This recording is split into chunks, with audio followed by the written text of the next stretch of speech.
Morning students, electrification of building and કોમ્પ્લેક્સીસના આ લેક્ચરની અંદર આજનો ટોપિક છે state the advantages of taking permission from electrical inspector for multi storied building. High rise building અથવા multi storied building માટે electrical ઇન્સ્પેક્ટરની મંજૂરી લેવી શા માટે જરૂરી છે? 3 માર્ક્સની અંદર આ ક્વેશ્ચન પૂછાય છે. જીટીયુની અંદર 3 માર્ક્સની અંદર આ ક્વેશ્ચન પૂછાય છે અને ઓલમોસ્ટ 7 પોઈન્ટ્સ છે. 7 પોઈન્ટ્સ અને આ ફર્સ્ટ ક્વેશ્ચન પણ છે આ લેક્ચરનો, જે તમારે લખી અને સબમિટ કરવાનું છે કે state the advantages of the permission taken from electrical inspector in high rise multi story buildings. Okay, તો કયા કયા ફાયદા થઈ શકે જો આપણે ઇલેક્ટ્રિકલ ઇન્સ્પેક્ટરની મંજૂરી મેળવી હોય મલ્ટી સ્ટોરી બિલ્ડિંગ બનાવવા માટે? તો ફર્સ્ટ પોઈન્ટ જોઈએ, from authorise electrical inspector each and every details of electrical work and test report has to be submitted. જો ઇલેક્ટ્રિકલ ઇન્સ્પેક્ટર પાસેથી તમે મલ્ટી સ્ટોરી બિલ્ડિંગનું કામ લીધું હોય અથવા એની પરમિશન લીધી હોય તો નાનામાં નાના ઇલેક્ટ્રિકલ ઇન્સ્ટોલેશનથી માંડીને મોટા ઇલેક્ટ્રિકલ ઇન્સ્ટોલેશન તથા તેના ટેસ્ટ રિપોર્ટની માહિતી ઇલેક્ટ્રિકલ ઇન્સ્પેક્ટર દ્વારા તમને આપવામાં આવે છે.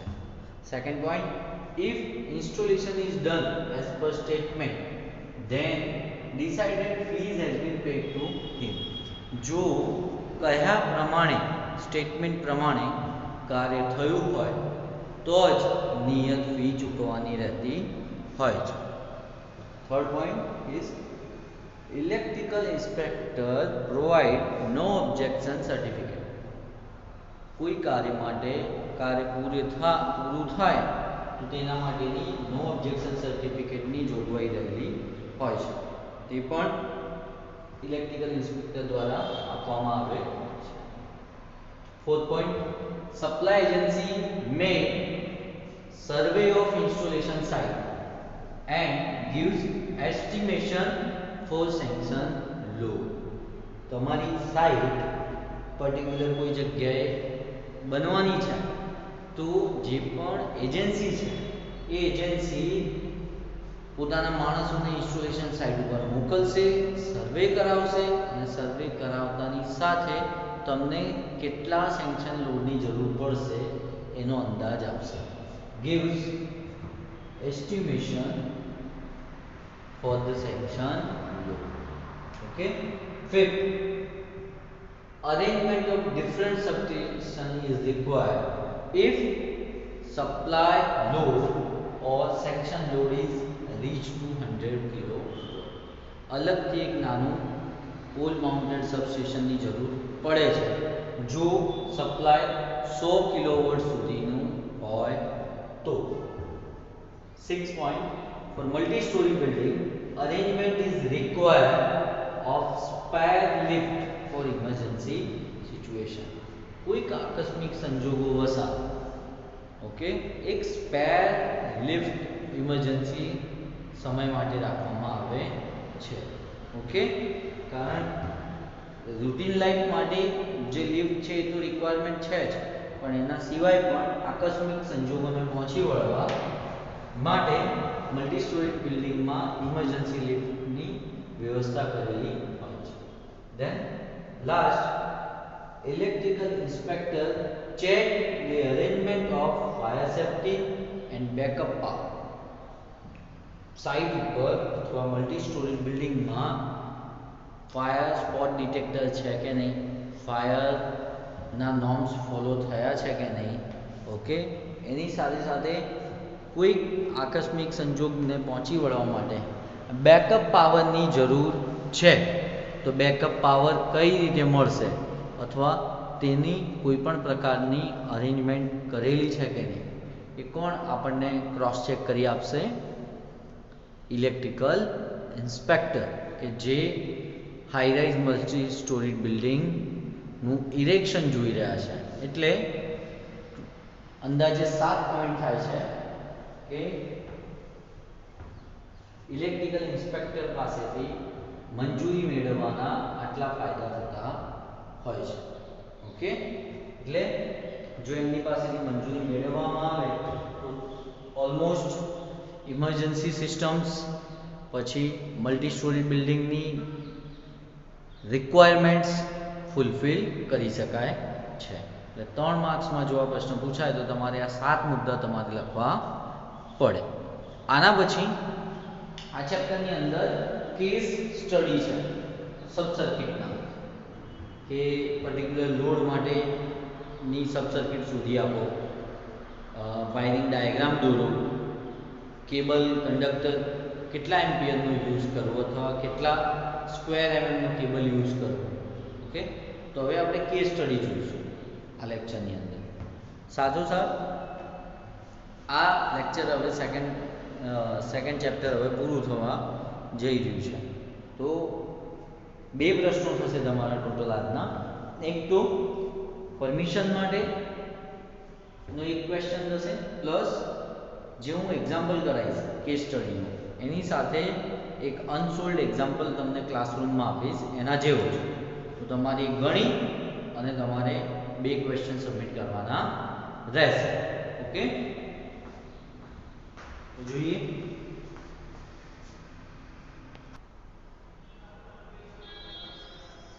આ એક્ઝામ્પલની અંદર એક મલ્ટી સ્ટોરી બિલ્ડિંગ પાસે આટલા દર્શાવેલા ઇન્સ્ટોલેશન્સ છે. કયા કયા?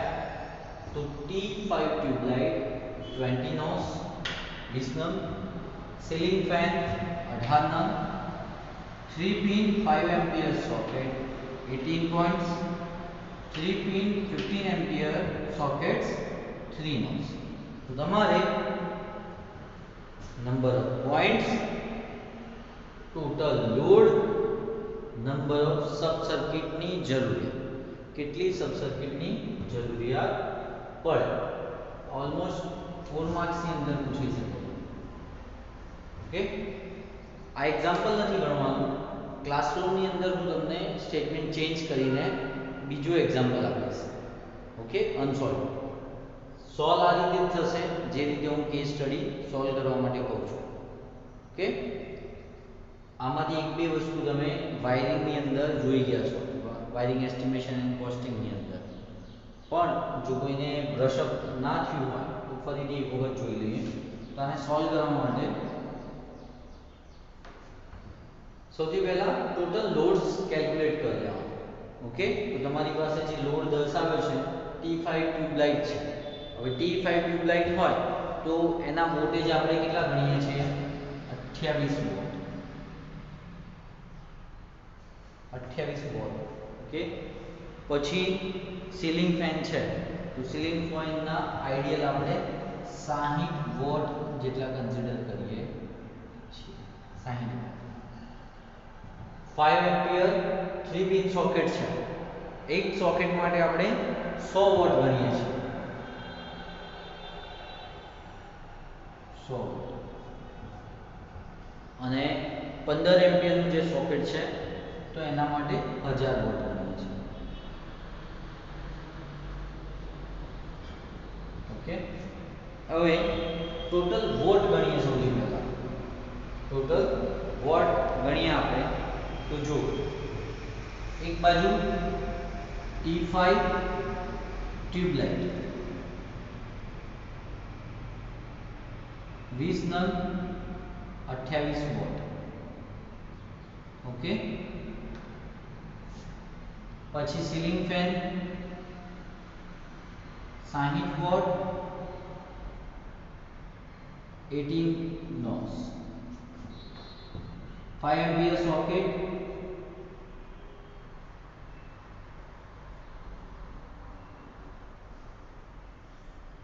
100 વોટ 18 નંગ, 15 એમ્પિયર સોકેટ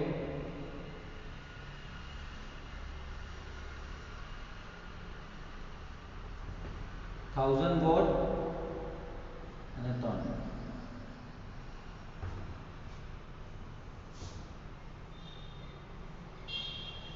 હવે કેલ્ક્યુલેશન કરો ઓલમોસ્ટ 560 8 80 1800 and 3000.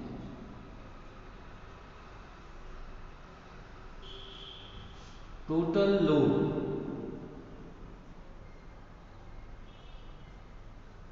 कैलकुलेट करो तो 6440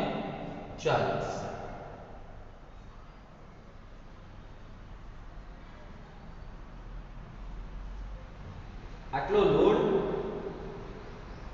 આટલા મલ્ટી સ્ટોરી બિલ્ડિંગ માટે થાય છે. હવે ટોટલ લોડ તમને સેકન્ડ નંબરમાં પૂછેલું છે કે કેટલું છે તો અને પોઈન્ટની સંખ્યા તમારે કહેવાની છે. તો પાવર પોઈન્ટ તો આની અંદર ખબર છે કે 3 જ પાવર પોઈન્ટ થશે અને લાઇટ અને પોઈન્ટની સંખ્યા ગણીએ લાઇટ અને ફેન પોઈન્ટની તો કેટલી થાય 20. અહીંયા લખી દો લાઇટ કુલ પોઈન્ટની સંખ્યા પૂછી છે તમને. આ ટોટલ લોડ એટલે બીજા નંબરનું સોલ્યુશન આવી ગયું. ફર્સ્ટ નંબરનું છે light plus fan units numbers. Okay તો લાઇટ ફેન ની અંદર કયા કયા આવે 20 નો T5 સીલિંગ ના 18 અને 5 એમ્પિયર ના 18 એટલે ટોટલ ગણવા જાઓ 18 પ્લસ 18 પ્લસ 20 36 ને 20 એટલે 56 નંબર લાઇટ અને ફેન ના થાય. જ્યારે પાવર સર્કિટ માટે 3. ઓકે એટલે નંબર ઓફ પોઈન્ટ્સ જો તમને પૂછે તો તમે આ રીતે બાયફર્ગેટ કરી શકો કે 56 નંબર ઓફ પોઈન્ટ્સ લાઇટ અને ફેન માટે જ્યારે 3 number of circuits power circuit માટે યુઝ થશે. ચલો ત્યારબાદ સબ સર્કિટ શોધવાનું કહ્યું છે તો લાઇટ અને ફેનની સબ સર્કિટ શોધી આપણે સૌથી પહેલા light and fan sub circuit. તો ટોટલ પોઈન્ટ કેટલા છે 56 ડિવાઇડેડ બાય મેં કહ્યું છે તમને કે લગભગ 8 પોઈન્ટ થી વધવું ન જોઈએ. તો ડિવાઇડેડ બાય 8 એટલે કે 8 સત્તા 56 7 સબ સર્કિટની જરૂર પડે અને મલ્ટી સ્ટોરી છે તો મલ્ટી સ્ટોરી હોવાને કારણે આપણે સ્પેરમાં 2 સબ સર્કિટ રાખીશું 2 નોઝ ફોર સ્પેર ભવિષ્યના વધારાને ગણીને. તો ટોટલ 9 સબ સર્કિટ જોઈશે 9 સબ સર્કિટ જોઈશે. ઓકે 56 ભાગ્યા 8 એટલે કે 7 અને મલ્ટી સ્ટોરી યુનિટ છે તો મલ્ટી સ્ટોરી બિલ્ડિંગ ની અંદર ભવિષ્યના લોડને અનુસંધાને 2 સબ સર્કિટ આપણે એક્સ્ટ્રા મૂકીશું તો 7 ને 2 9. ઓકે હવે પાવર સબ સર્કિટ તમને ખબર છે કે પાવર સબ સર્કિટ માટે આપણી પાસે લોડ કેટલો છે તો 3000 વોટ છે અને એમાં 3000 વોટ સુધી તમે યુઝ કરી શકો એક સબ સર્કિટ માટે. તો એક પાવર સર્કિટનો એક પાવર સબ સર્કિટ બનશે. ઓકે આ રીતે કેલ્ક્યુલેશન કરી શકાય છે. આપણને 3 જ વસ્તુ પૂછી હતી number of points total load અને number of sub circuit required. Okay તો સૌથી પહેલા આપણે ટોટલ લોડ ગણી લીધો.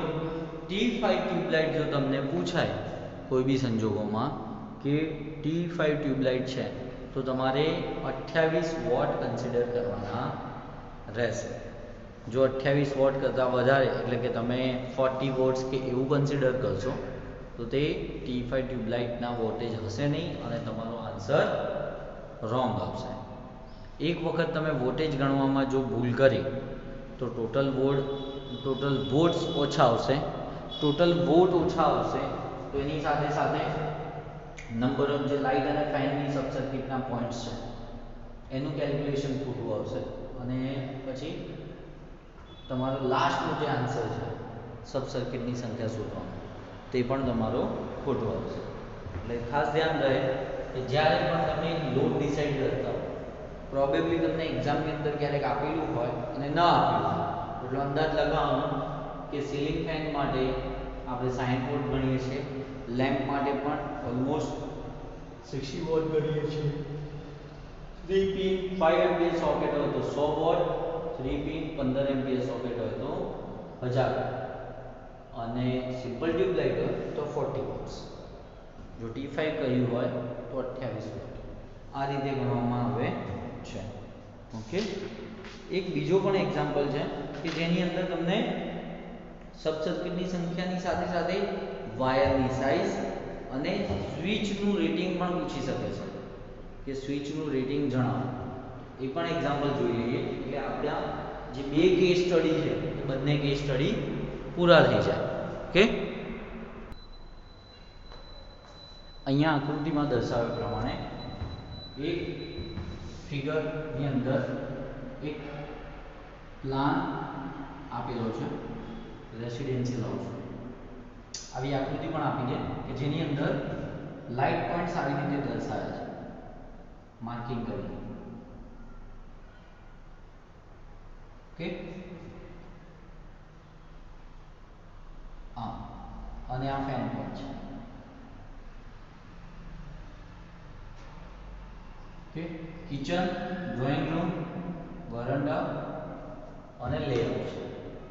તો શું પૂછ્યું છે? ટોટલ લોડ ગણો, સબ સર્કિટની સંખ્યા ગણો, વાયરની સાઇઝ, ઓકે, કેટલા સ્ક્વેર mm નો કેબલ યુઝ કરવાનો, સાથે મેઇન સ્વિચ અને ડિસ્ટ્રીબ્યુશન બોર્ડનું રેટિંગ પણ કહેવાનું છે.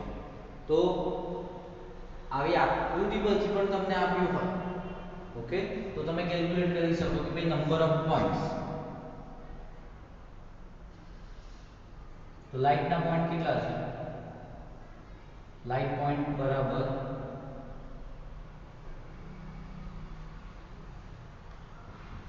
1 2 3 4. Fan point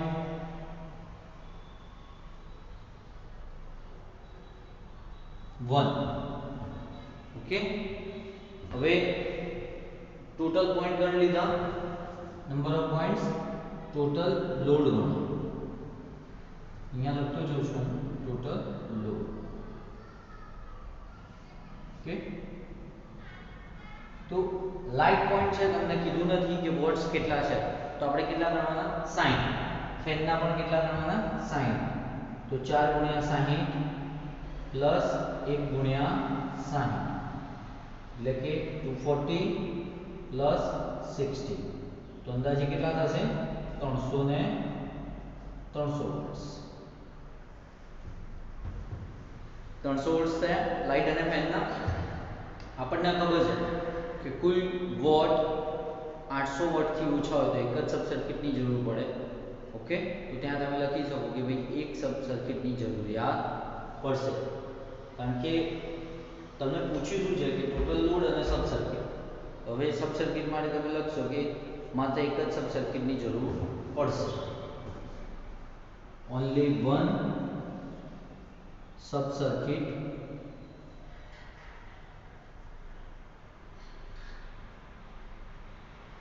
required. ઓકે, એટલે ટોટલ લોડ થઈ ગયો, સબ સર્કિટ થઈ ગયો. વાયરની સાઇઝ, એટલે સાઇઝ કાઢવા માટે તમારે શું કરવું પડે કે સબ સર્કિટમાંથી પસાર થતો કરંટ બરાબર કરંટ passes through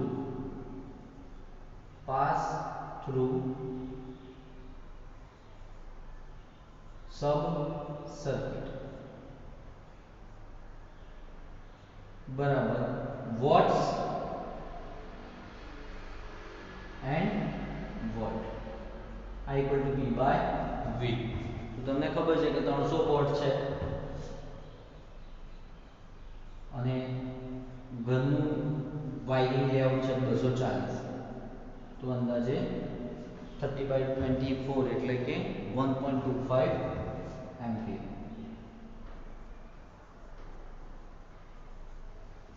આટલો કરંટ પાસ થાય સબ સર્કિટમાંથી.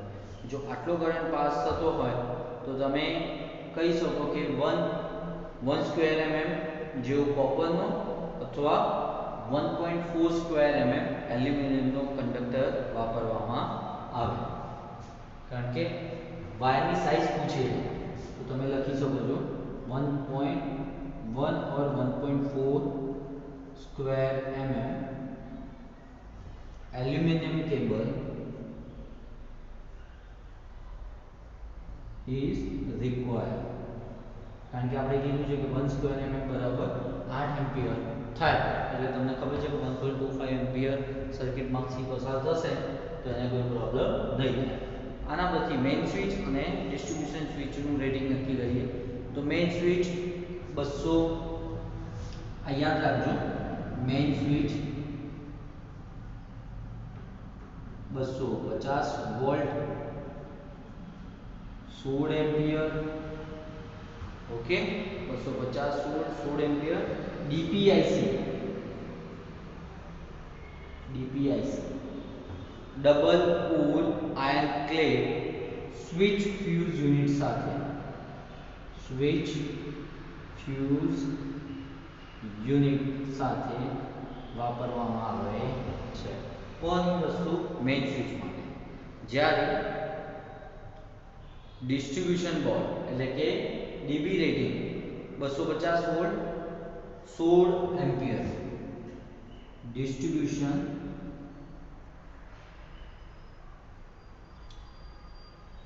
બોર્ડ 250 वोल्ट 16 एम्पियर टू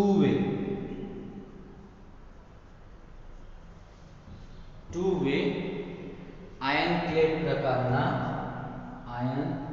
પ્રકારના વાપરવામાં આવે છે. લગભગ આપણે ચાર વસ્તુ જોઈ. ટોટલ લોડ, તો અહીંયા ગણ્યો ટોટલ લોડ. सब सर्किटની સંખ્યા, તો ખબર પડી કે सब सर्किटની સંખ્યા 300 વોટ છે એટલે 800 વોટ કરતા ઓછું, તો સિંગલ सब सर्किट ઇઝ રિક્વાયર્ડ. પછી વાયરની સાઇઝ, તો 8 ampere I equal to P/V. जो सिंगल फेज हसे तो वॉट्स डिवाइडेड बाय 240, 1.25 एम्पियर. 1 और 1.4 square mm aluminium cable is required. Main switch तो 250 volt 16 ampere APIC switch fuse unit સાથે યુઝ કરવામાં આવે. જ્યાં distribution board 250 volt 16 ampere two way iron clad પ્રકારના યુઝ થાય છે. આ સાથે આપણે અલગ અલગ કેસ સ્ટડી જોયા, રેસિડેન્શિયલ પ્લાન માટે પણ અને મલ્ટી સ્ટોરી માટે પણ. પહેલો પ્રશ્ન જે તમને આપેલું લખવા માટે કે શા માટે ઇલેક્ટ્રિકલ ઇન્સ્પેક્ટરની મંજૂરી લેવી યોગ્ય છે અથવા ફાયદાકારક છે, અને બીજો એક અનસોલ્વ તમને ગૂગલ ક્લાસરૂમની અંદર આપું છું, જે તમારે ગણી અને એબીસીના ગ્રુપની અંદર મૂકવાનો રહેશે. ઓકે, આજના લેક્ચર માટે આટલું જ. Thank you.